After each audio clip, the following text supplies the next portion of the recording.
El próximo 20 de mayo en Uruguay es la Marcha del Silencio número 25. Pero, ¿por qué marchar? ¿Qué significa que sea el silencio? ¿Silencio de qué? ¿O de quiénes? Responder estas preguntas implica una construcción de nuestra memoria, por lo que te propongo un recorrido por 25 memorias que hacen a la Marcha del Silencio.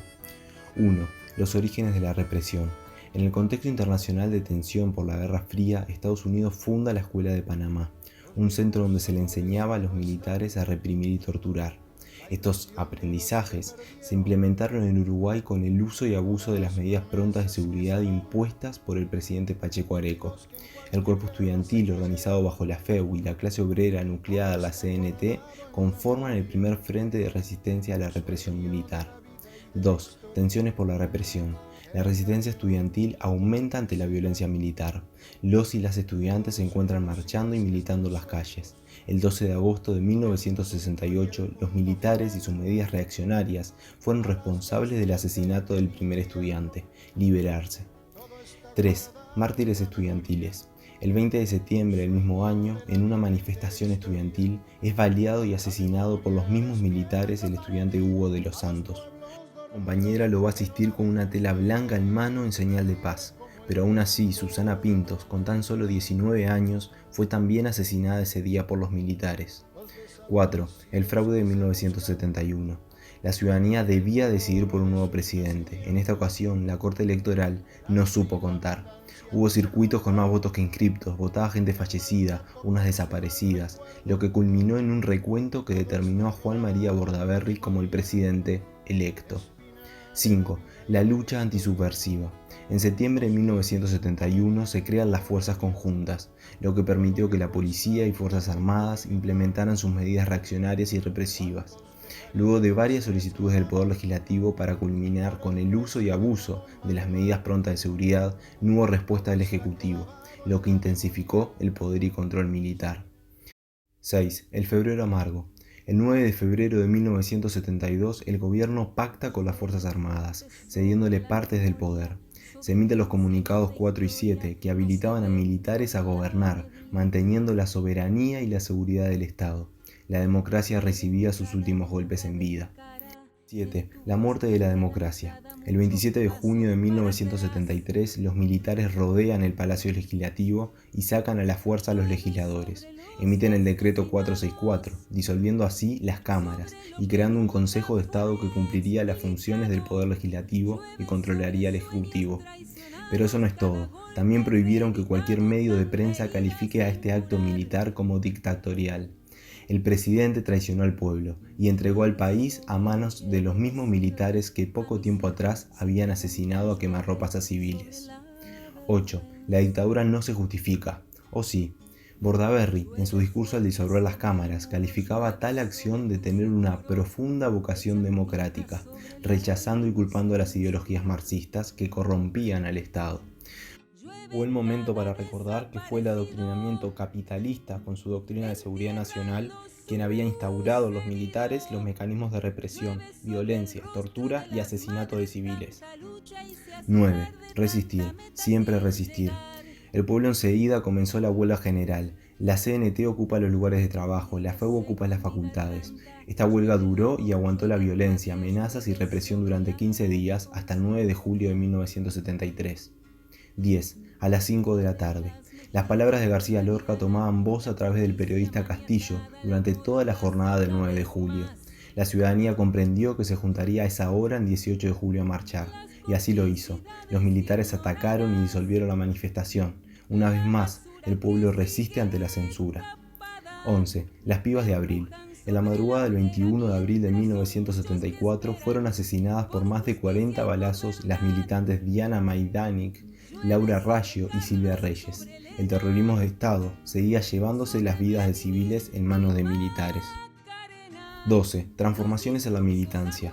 El pueblo comienza a convocarse a manifestaciones relámpago para los 1 de mayo de 1974 y de 1975. Estas fueron brutalmente disueltas.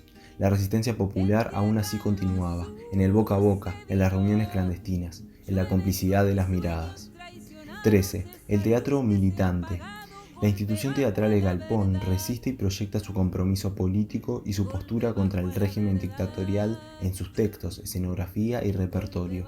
Finalmente, en mayo de 1976, es clausurado y censurado por la dictadura cívico-militar. La censura cultural también fue para artistas musicales, escritores y escritoras. Comenzaron los primeros exilios. 14. El 20 de mayo.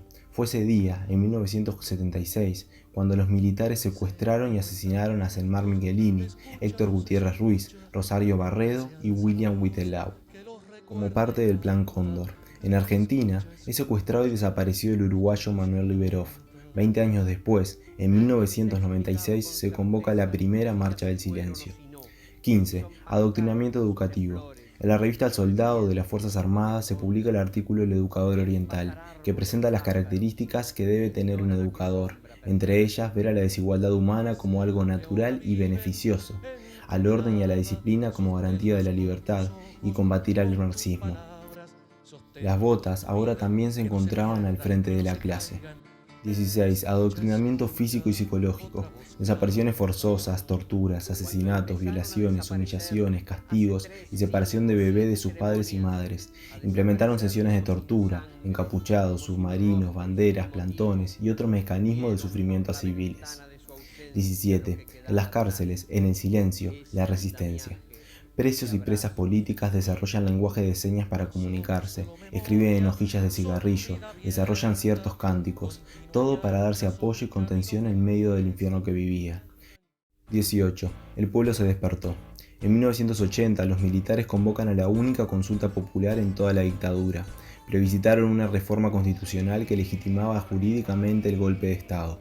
Las publicidades en contra de esta reforma estaban prohibidas, la ciudadanía resistía, implementaba otras formas de militancia. La resistencia popular en tiempos de censura. Finalmente, el pueblo, con el 58% de los votos, dijo no al plebiscito. Se encaminaba al retorno a la democracia. 19. El movimiento estudiantil resiste. En abril de 1982 se funda la SEP, que nucleó a estudiantes de la Universidad y de Educación Media. Posteriormente, en septiembre de 1983, convoca la Semana del Estudiante con diversas movilizaciones, pero la represión militar aún continuaba. 20. Un ruido de libertad. El 27 de noviembre de 1983, más de 500.000 personas marcharon en el acto del Obelisco. Fue una de las primeras victorias de la resistencia. 21. Así se originó el Pacto del Club Naval en agosto de 1984. En él, representantes del Partido Colorado, del Frente Amplio y de la Unión Cívica pactaron con los militares unas elecciones nacionales para 1984. 22. El arreglo elegante de la salida. El 22 de diciembre de 1986, la mayoría de legisladores de derecha aprueban una ley que impide que la ciudadanía reclame su derecho de justicia ante los crímenes de lesa humanidad producidos por los militares y sus cómplices durante la dictadura.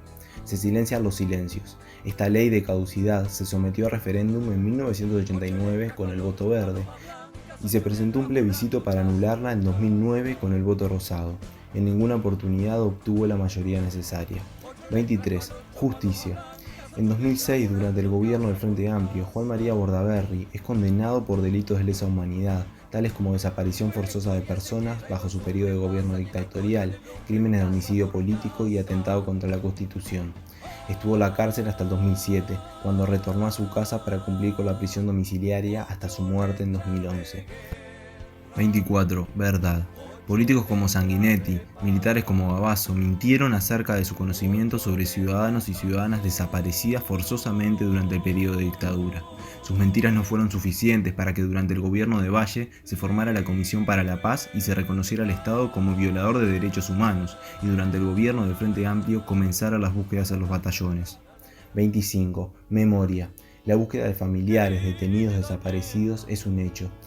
En 2005 que se encontraron los restos del cuerpo de Hugo Genser Chávez Sosa y a los pocos días Fernando Miranda en el batallón 13 de Infantería.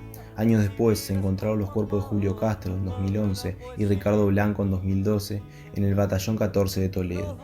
El año pasado en el batallón 13 aparecieron los restos del cuerpo de Eduardo Bleier.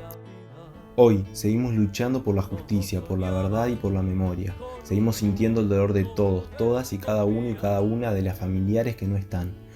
Porque todos y todas somos familiares, porque todos y todas resistimos y resistiremos los golpes a la democracia y derechos humanos. Nuestra memoria es nuestra historia de resistencia. Se nos prohibía amar, pelear, soñar y honrar a la vida.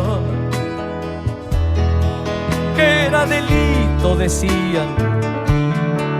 Son peligrosos, decían los traficantes de la muerte y la ironía.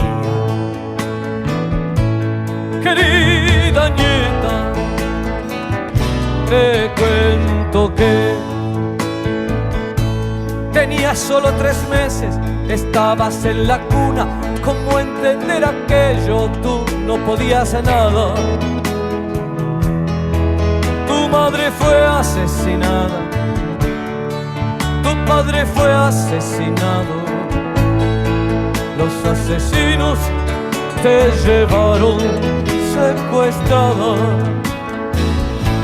Querida nieta, te cuento